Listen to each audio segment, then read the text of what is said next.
اس وقت دنیا میں دو فتنے بہت عظیم ہیں اور بدقسمتی سے دونوں کو بڑا فروغ حاصل ہو رہا ہے، اور دونوں کا تعلق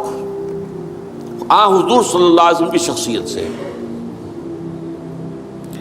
ایک ہے ختم نبوت کی مہر توڑنے والا فتنہ، نئی نبوت کا دعویٰ۔ یہ ہمارے اس دور میں کچھ عرصے پہلے ایران میں ایک شخص بہاء اللہ اٹھا، اور بہائی آج بھی دنیا میں موجود ہے اور مسلمان ممالک میں موجود ہیں، اور ان کے جو ہے وہ اپنے دفاتر ہوتے ہیں، ان کے جو ہے لائبریریز ہوتی ہیں، ان کے ریڈنگ رومز ہوتے ہیں، اور ویسٹ میں تو بہت بہاء اللہ بہائی، یہاں تو آپ زیادہ واقف ہیں۔ لیکن اس کے بعد جو بہت بڑا فتنہ اس وقت ہے، جسے مسلسل فروغ حاصل ہو رہا ہے ابھی، اور اسے وہ اپنی صداقت کے دلیل کے طور پر استعمال کر رہے ہیں،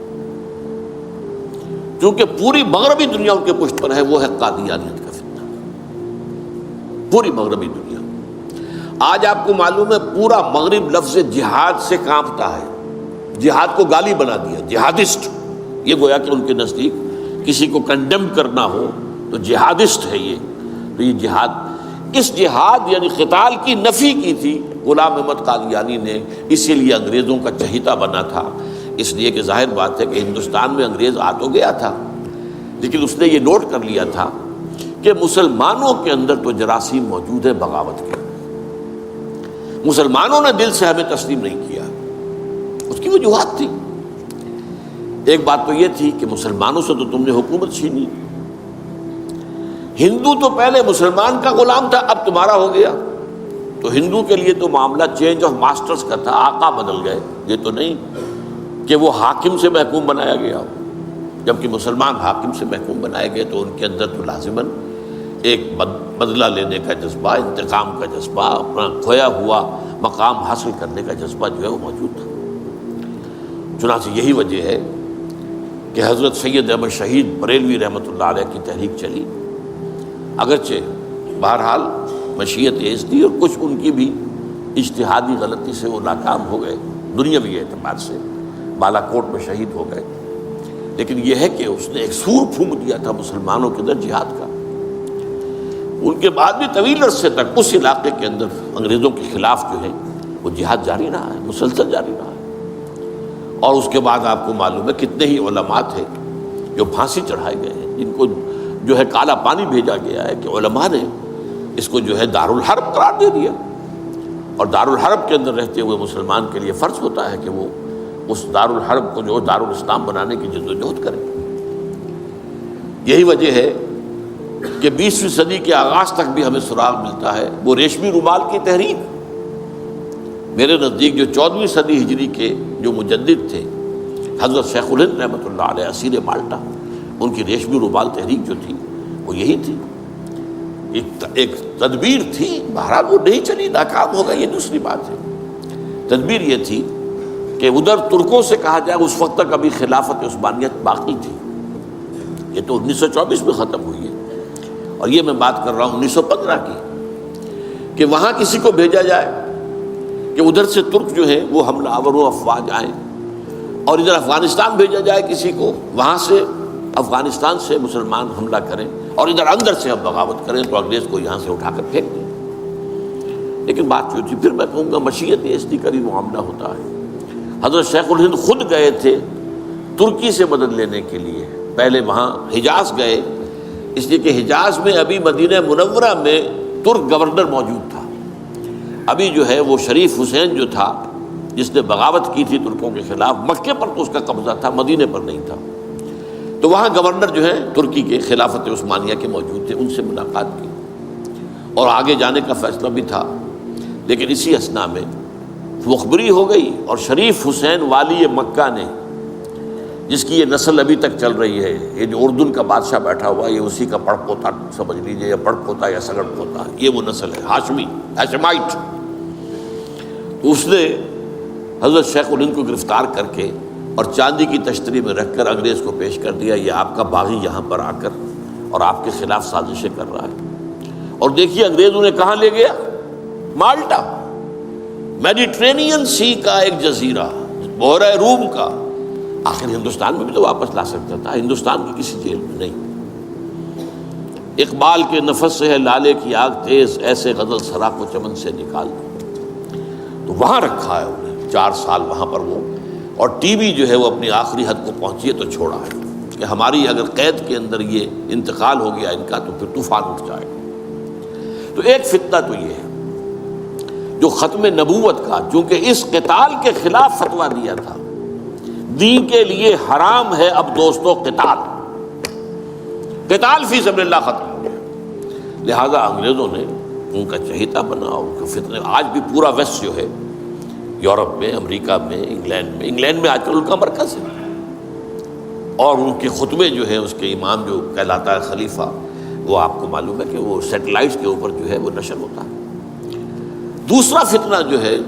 جو اپنی تاثیر کے اعتبار سے اس پہلو سے اس سے بھی زیادہ خطرناک ہے کہ وہ زیادہ پھیل رہا ہے اور اس کا ادراک اور احساس نہیں ہے۔ ختم نبوت کا معاملہ تو ایسا ہے جو اتنا واضح ہے، کسی کا نبوت کا دعویٰ کرنا اتنا واضح ہے کہ ہر مسلمان سمجھ لے گا کہ واقعی وہ تو دائرہ اسلام سے خارج ہو گئے، اور جو اسے مانے وہ دائرہ اسلام سے خارج۔ چنانچہ یہ فیصلہ جو ہے ہمارے ہاں آپ کو معلوم ہے سرکاری سطح پر، حکومتی سطح پر، ریاست کی سطح پر، پارلیمنٹ نے طے کیا کہ قادیانی خواہ وہ ربوائی ہے اصل قادیانی، خواہ وہ لاہوری ہے جو لاہوری احمدی اپنے آپ کو کہتے ہیں، وہ دونوں دائرہ اسلام سے خارج ہیں۔ لیکن یہ دوسرا فتنہ وہ ہے کہ جو اندر ہی اندر جیسے دیمک جو ہے لکڑی کو کھا جاتی ہے، ان کا یہ فتنہ ہے انکار حدیث کا فتنہ۔ قرآن مانیں گے، قرآن کو سمجھیں گے، حدیث ہاں ٹھیک ہے، حدیث اپنی جگہ ہے، اس میں اخلاقی تعلیمات جو ہیں ان کو ہم سر سے سینے سے لگائیں گے، لیکن مطاع جو ہے حضور کی ذات صرف اپنے زمانے کے لیے تھی، بات کے لیے نہیں۔ میں نے جو آج آپ کو آیات سنائی تھی،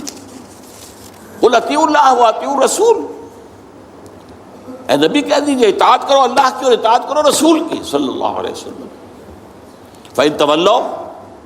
پھر اے نبی اگر یہ پیٹھ موڑ لے،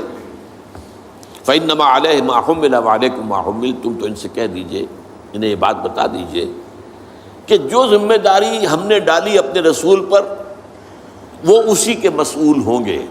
جو ذمہ داری تم پر پڑی ہے اس کے مسئول تم ہوگے۔ وَإِن تُطِيعُوهُ تَهْتَدُوا، اور اگر تم ان کی اطاعت کرو گے تبھی تم ہدایت پر ہوگے۔ دوسرا سورۃ تغابن کی آیت میں نے آپ کو سنائی تھی، وَأَطِيعُوا اللَّهَ وَأَطِيعُوا الرَّسُولَ فَإِن تَوَلَّيْتُمْ فَإِنَّمَا عَلَىٰ رَسُولِنَا الْبَلَاغُ الْمُبِينُ، اطاعت کرو اللہ کی، اطاعت کرو رسول کی صلی اللہ علیہ وسلم۔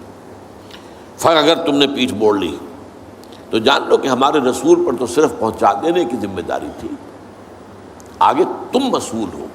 کہ تم تک جو پہنچا دیا گیا تھا پیغام تم نے اسے قبول کیوں نہیں کیا۔ یہ جو اطاعت رسول ہے یہ دائمی ہے، یہ ایسا نہیں ہے کہ صرف حضور اس کے لیے الفاظ استعمال کر دیتے ہیں۔ وہ مرکز ملت اپنے دور میں اپنے زمانے میں مرکز ملت تھے محمد صلی اللہ علیہ وسلم، لہٰذا امیر جماعت کی حیثیت سے، امیر ملت کی حیثیت سے ان کا حکم مانا جانا ضروری تھا۔ لیکن آئندہ تو جو بھی امیر ہوگا، جو بھی مرکز ملت ہوگا، جو بھی حکومت بنے گی، جو بھی مسلمانوں میں حاکم ہوگا، ان کی اطاعت فرض ہے۔ اور یہ فتنہ اس تیزی سے پھیلا ہے، اس تیزی سے پھیلا ہے، اس لیے کہ شریعت کی بہت سی پابندیاں ان لوگوں نے اسی حوالے سے حدیث کو اٹھا کر پھینک دیا۔ پردہ کوئی شے نہیں ہے، کوئی خاص شے نہیں ہے، پردہ جو ہے یہ تو ایک خاص دور کا کلچر تھا بس۔ اب قرآن مجید کی آیات کی جو ہے وہ غلط تعویلیں کر رہے ہیں، ترجمے غلط کر رہے ہیں۔ اب عام آدمی جو ہے، عام جدید تعلیم یافتہ آدمی جو ہے، اسے کہاں عربی کا پتہ ہے، وہ اسے کہاں پتہ چلتا ہے کہ یہ جو آیت کا ترجمہ کیا جا رہا ہے یہ غلط کیا جا رہا ہے، ٹیڑھا کیا جا رہا ہے۔ یہی آیات کے ترجمے میں تحریف قادیانیوں نے کی ہے۔ ان کا ایک عام مبلغ اور ان کے زیر اثر کوئی شخص آئے آپ سے بات کرے، آپ ہکا بکا رہ جائیں گے، وہ آیتوں پر آیتیں پیش کرے گا لیکن ترجمے اس کے غلط کر رہے ہیں۔ آخر وہی آیتیں ہیں جو 1400 برس تھے مسلمان